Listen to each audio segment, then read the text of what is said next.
Attention passionate Cleveland, BROWNS FANS. Latest news, something big is happening in the AFC North and it could change the game. We're talking about a direct impact on Cleveland Browns' path to another Super Bowl run, a power shift that could leave a division rival stumbling for years. We're bringing this to you firsthand. But before that, if you're a true Cleveland Browns fan, subscribe to the channel to strengthen this passion even more. Show that you're also part of this family. Let's help each other reach 1,000 subscribers. Share with your FRINDS and Cleveland, BROWNS FANS. Let's get to the news. The Cleveland Browns experienced a tough Sunday inside Huntington Bank Stadium, and it wasn't just the brutal cold or the swirling winds that made things difficult. No, it was a game that exposed some of the ongoing questions that Browns fans have been asking all season long, especially when it comes to the development of their young quarterback, SHEDEUR Sanders. Let's be honest, when the Browns fell behind the San Francisco 49ers by multiple scores in the second half, hope for a comeback quickly faded. The scoreboard might not have told the full story, but the conditions, the game plan, and the coaching decisions all pointed to a game where Cleveland was fighting an uphill battle from the start. What really caught the attention was how head coach Kevin Stefanski and offensive coordinator Tommy Rees handled Sanders.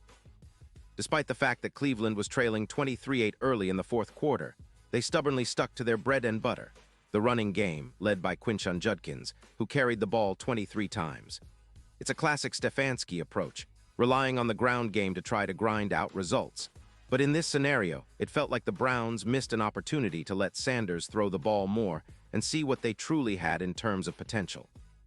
Sanders finished with 25 pass attempts, but 7 of those came on the team's final drive when the game was already out of reach.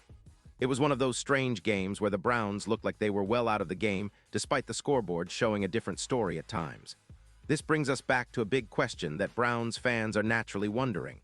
Why is Stefanski giving Sanders more chances to throw the ball, especially when the season is essentially on the ropes at 3-9?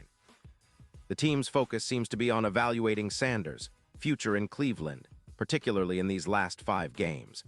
The coaching staff's main goal, beyond trying to get Myles Garrett that NFL single-season sack record, is to figure out whether they need to bring in more competition at quarterback in 2026.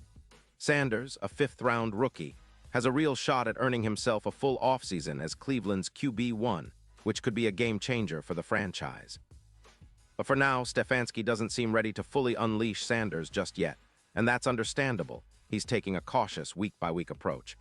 On Monday morning, Stefanski admitted as much, saying he's still evaluating everything on a week-to-week basis. For the young quarterback, you only get better with more turns at these games, he explained. As you see more coverages, as you see more defenses, and as you prepare versus different defenses, you improve. So we're just looking forward to that constant improvement for SHEDEUR and for all of our young players. That's a smart approach, especially considering the circumstances. Sanders had a rough moment in the second quarter, taking a 13-yard sack on 3rd and long when the Browns were in field goal range, which forced a punt. That was a rookie mistake, but one that's part of the learning curve. What's interesting here is how Rees called the game. The Browns' offensive strategy was heavily reliant on the run, with 9 straight rushing plays at one point before Sanders connected with Harold Fannin Jr. for a 34-yard touchdown. That's classic Stefanski, leaning on the run and play action to try to open things up. Sanders only threw 12 passes in the first half, which is quite low given the circumstances. His total in the game was 25 attempts out of 51 snaps, which indicates a cautious, run-heavy game plan. While the offense was efficient, Cleveland had a 50% success rate on plays, one of the best marks since the start of the season. They simply couldn't convert that into points, never reaching the red zone and settling for just 8 points. That's a season low, and it's frustrating because, despite the limited passing, Sanders showed flashes of potential. His 34-yard touchdown pass was a highlight, and it's clear that the talent is there. But the conditions, the game plan, and the coaching decisions all seem to conspire against him. The Browns at 3-9 are in a tough spot, and fans would love to see Stefanski open things up more, especially in the second half when the game was on the line. Giving Sanders more freedom to throw could be the key to unlocking his development and maybe even giving Cleveland a higher ceiling this season, even if it's just for the remaining games. Looking ahead, the Browns need to make some assessments, not just about Sanders, but about the entire direction of the offense. The team's defense continues to be a bright spot, with Myles Garrett anchoring a formidable pass rush. Garrett's pursuit of the single-season sack record is a storyline in itself, and fans are eager to see if he can break the record soon. Meanwhile, the offense, despite some flashes of brilliance, remains inconsistent. The hope is that Sanders can grow with more reps, more trust from the coaching staff, and that the team can start building a strong foundation for the future. This season has been a roller coaster, with moments of promise mixed with head-scratching decisions. Browns fans have seen the highs of close victories and the lows of tough losses, and many are wondering if the organization will make the necessary moves in the offseason to elevate the roster. The quarterback position is clearly one of the biggest questions mark, and Sanders' development over these final games will be critical. The coaching staff's cautious approach makes sense from a development standpoint, but the fans want to see more of what their young QB can do, especially in a season that's already lost to the playoffs. As we stand here, it's clear that Cleveland has a lot of work ahead. The team must evaluate its roster, coaching, and overall strategy, and Sanders' growth will be central to that. The hope is that the Browns can find a way to turn these last 5 games into a valuable learning experience for their young quarterback, giving him the reps and confidence needed to be a franchise guy in the future.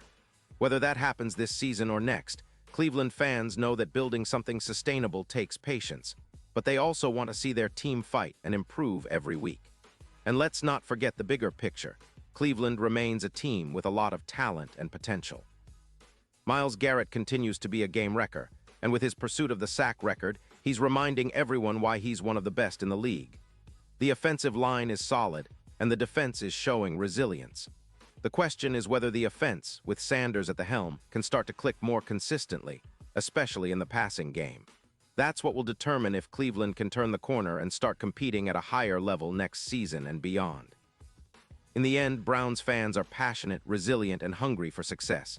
The journey of a young quarterback like Sanders is filled with ups and downs, but it's also filled with hope. Hope that their team can develop a winning culture, that their young players can grow into stars, and that the franchise can finally return to its winning ways.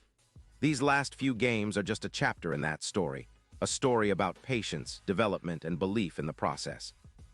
Browns fans know that with the right moves, the right coaching, and a little bit of luck, their team can rise from these challenging times and make a real push in the seasons to come. So as we wrap up this update, remember that every game, every play, and every decision counts. Cleveland is a proud franchise with a rich history, and this season, even with its struggles, is part of the larger journey back to the top. Keep the faith, stay loud, and continue supporting your Browns through the good and the bad. Because in Cleveland, we never give up, and we always believe in better days ahead. The future is bright, and with players like Sanders developing and Garrett leading the charge, the Browns are building something special that's worth watching.